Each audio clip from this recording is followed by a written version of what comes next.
तो revenge of immortal cultivator के पिछले एपिसोड में हमने देखा था कि फैंग ने सीतू और वैंग को जान से मार दिया था, जिसका खबर पिंगयान को उसके गार्ड से पता लग गई थी। और अब आगे तो एपिसोड के स्टार्टिंग में हम पिंगयान को देखते हैं, जो जब वापस से सोने जा रही थी तभी उसके सामने डिप्टी मिनिस्टर आ जाता है, जिसे देख वह डर कर तुरंत ही उनके सामने बो डाउन कर लेती है। तो वह डिप्टी मिनिस्टर कहने लगता है कि यहाँ पर तुमने फैंग की फैमिली को अभी तक एलिमिनेट क्यों नहीं किया, यह काम तुम्हें जल्द से जल्द करना था ना। जिस पर पिंगयान डरते हुए उसे बताती है कि यहाँ पर सीतू और वांग यही सब करने के लिए गए थे, पर उनको यहाँ पर फैंग ने जान से मार दिया है। पर आप चिंता मत कीजिए, आज मैं रात को ही फैंग को जान से मरवा दूंगी। जिसके बोलते ही हमारा सीन फैंग पर शिफ्ट होता है, जो अपने घर पर बैठकर कल्टीवेशन कर रहा था, और वह हमें यहाँ पर कई सारे कल्टीवेशन स्टेजेस के बारे में बताता है, जैसे कि meridian stage, Qi condensation realm, बिडान रेलम, टेंगसुआन स्टेज, जैनसुआन स्टेज और भी बहुत सारे स्टेजेस, जिन सब की जानकारी फैंग को इसलिए थी क्योंकि पिछले लाइफ में उसने स्टेजेस को पार कर लिया था। पर यहाँ पर फैंग काफी नाखुश था, क्योंकि यहाँ पर उसने अपने 13 मेरिडियन को ओपन कर लिया था, पर इसके बावजूद वह अभी क्यूआई कंडेंसेशन रेलम पर ना पहुंच सका। और वही वो अपने पिछले लाइफ में तो 9 मेरिडियन ओपन करते ही क्यूआई कंडेंसेशन रेलम पर पहुंच चुका था। तो वह सोचता है कि यहाँ पर मुझे कुछ एलेक्सिर का सहारा लेना पड़ेगा, ताकि मैं अपनी कल्टीवेशन लेवल को जल्दी बूस्टअप कर सकूं। जिसके बाद हम फैंग के घर के बाहर का सीन देखते हैं, जहाँ पर कुछ असैसिन फैंग को जान से मारने आए थे,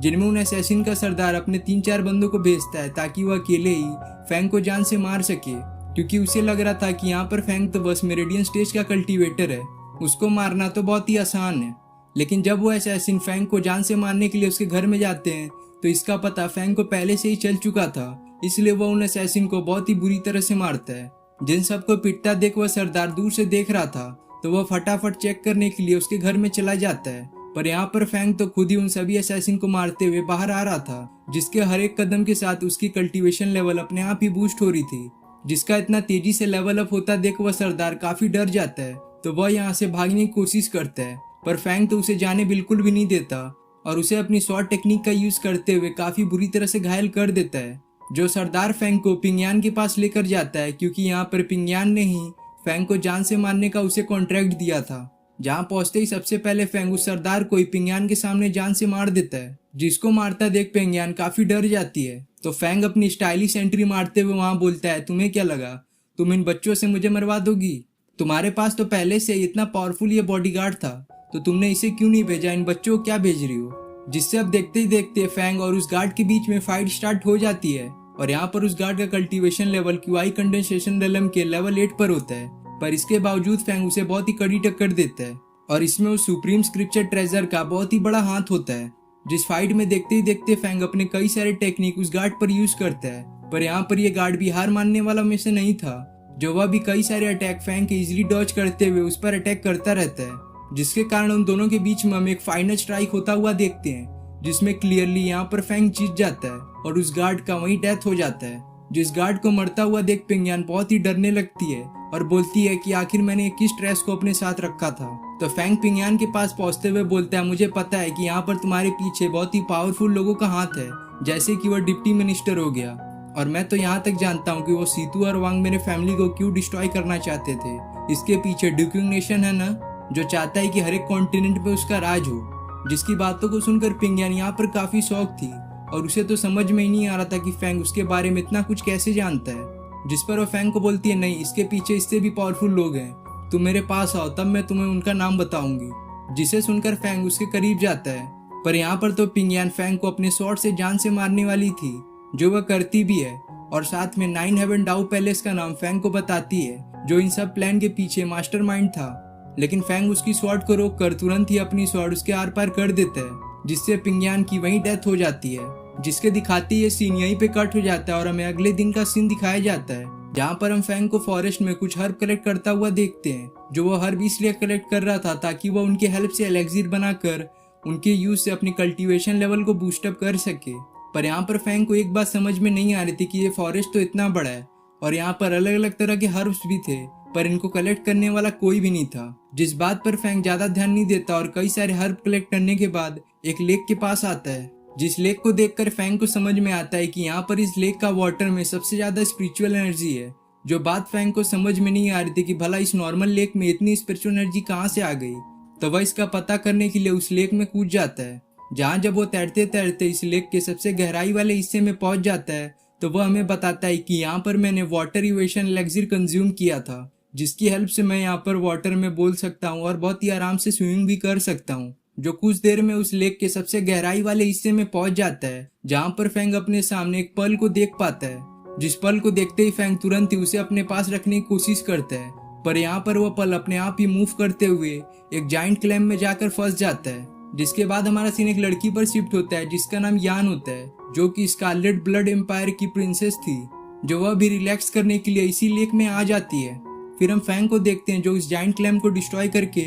उसके अंदर का पर्ल को ले लेता है, जिस पर्ल का नाम यहाँ पर मिस्टिकल डिवाइन पर्ल है, जिसके अंदर पावर है कई सारे फॉर्मेशन बनाने की। जिस पर्ल को अपने हाथ से जाता हुआ देखकर वह जाइंट क्लैम एक मॉन्स्टर में ट्रांसफॉर्म होकर फैंग से फाइट करने लगता है। जिस फाइट के दौरान फैंग यान को नोटिस करता है जो इसी लेक में रिलैक्स कर रही थी, तो वह फटाफट उस जाइंट क्लैम पर एक अटैक करके इस लेक से बाहर आ जाता है। जिसको बाहर आता देख यान उस पर बहुत गुस्सा हो जाती है और बोलती है कि तुम्हारी इतनी हिम्मत कि तुम एक प्रिंसेस को इस सिचुएशन में देखो। जो बोलकर वो अपने आइस पावर का यूज करके फैंग पर अटैक करने लगती है। जिन अटैक से बचने के लिए फैंग अभी के मिले हुए मिस्टिकल डिवाइन पर्ल का यूज करके एक फॉर्मेशन बनाता है, जो फॉर्मेशन यहाँ पर यान के सभी अटैक को आराम से काउंटर करके डिस्ट्रॉय कर दे रहा था। जिससे परेशान होकर यान अब अपने आइस पावर का यूज करते हुए एक बहुत ही बड़ा स्टोन बनाकर फैंग पर अटैक करती है, लेकिन फैंग इस अटैक को बहुत ही आसानी से अपने एक ही पंच से डिस्ट्रॉय कर देता है। जिसके डिस्ट्रॉय होते ही यहाँ पर यान अपने आप ही बेहोश हो जाती है। जिसको बेहोश होता देख फैंग खुश होकर यहाँ से जाने लगता है, लेकिन पता नहीं वो क्या सोचकर फिर से यान के पास आकर उसका ट्रीटमेंट करने लगता है, क्योंकि यहाँ पर यान की बॉडी आईसी टॉक्सिन से इन्फेक्टेड होती है। तो फैंग अपने प्रीवियस लाइफ का नॉलेज यूज करते हुए एक एलेक्सिर उसे खिलाता है, जिसके खाते ही यहाँ पर यान का टॉक्सिन थोड़ी देर के लिए फिर से सप्रेस हो जाता है। जिससे यान को होश आता है तो वह फैंग को बोलती है तुम्हारी इतनी हिम्मत कि तुम मेरे इतने करीब आओ। जिस पर फैंग उसे समझाता है कि यहाँ पर एक तो मैंने तुम्हारी जान बचाई और उल्टा तुम अब मुझे ही डांट रही हो। जिसकी बातों को सुनकर यान को भी समझ में आ जाता है कि यहाँ पर फैंग जो भी कह रहा है वो सब सच है, क्योंकि वह भी अपने बॉडी में उस टॉक्सिन को सप्रेस होता हुआ फील कर पाती है। तो वह फैंग से अपनी इस हरकत के लिए माफी मांगती है और उसे पूछती है कि तुमने वह क्या यूज किया जिसकी वजह से मेरे सारे अटैक तुमको लग नहीं पा रहे थे। जिस पर फैंग उसे बताता है वह तो एक फॉर्मेशन था। जिसकी ये बात सुनकर यहाँ पर यान को कुछ भी समझ में नहीं आ रहा था कि यहाँ पर फैंग किस चीज के बारे में बात कर रहा है। जिसको ऐसा सोचता हुआ देखकर फैंग को समझ में आ जाता है कि लगता है इस वर्ल्ड में अभी फॉर्मेशन और एलेक्सिर के बारे में किसी ने भी डिस्कवर नहीं किया है। जो वह सोच ही रहा था तभी वहां पर यान की सर्वेंट आ जाती है, जिसकी वजह से यान को यहाँ से जाना पड़ता है। पर जाते वक्त भी यान यहाँ पर फैंग को उसकी हेल्प के लिए शुक्रिया बोल जाती है। जिसके बाद हम फैंग को उसके घर में देखते हैं, जहाँ पर वह इसी बात के बारे में सोच रहा था कि पिछले लाइफ में मुझे फॉर्मेशन और एलेक्सिर के बारे में बहुत ज्यादा ज्ञान था और इस वर्ल्ड में मैंने अगर उस ज्ञान का यूज किया तो मैं सबसे पावरफुल बंदा बन सकता हूँ। पर उससे पहले मुझे यहाँ पर अपने कल्टीवेशन लेवल को बढ़ाना पड़ेगा। जो वह सोचते सोचते एक मैनुअल के पास पहुंचता है, जिसके अंदर घोस्ट क्लॉ ब्यूटी हर्ब के बारे में बताया गया था, जिस हर्ब का यूज करके फैंग यहाँ पर एलेक्सिर बना सकता है।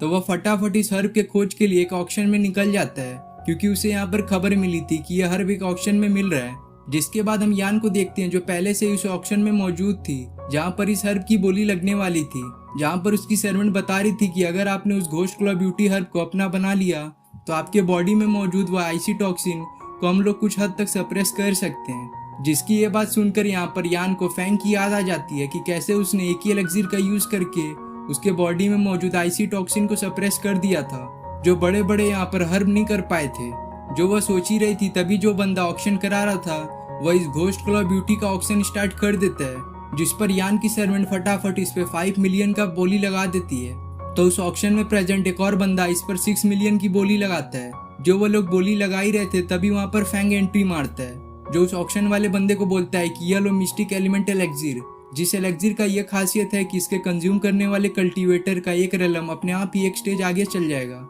जो बात जानकर वो ऑक्शन करने वाला बंदा तुरंत ही उस एलेक्सिर को ले लेता है और फैंग को इसके बदले में वह घोस्ट क्लॉ ब्यूटी हर्ब दे देता है, जो लेकर फैंग यहाँ से फटाफट निकल जाता है। जिसको यहाँ से जाता हुआ देख यान तो देखती रह जाती है, जिसके दिखाती एपिसोड यहाँ पे खत्म हो जाता है।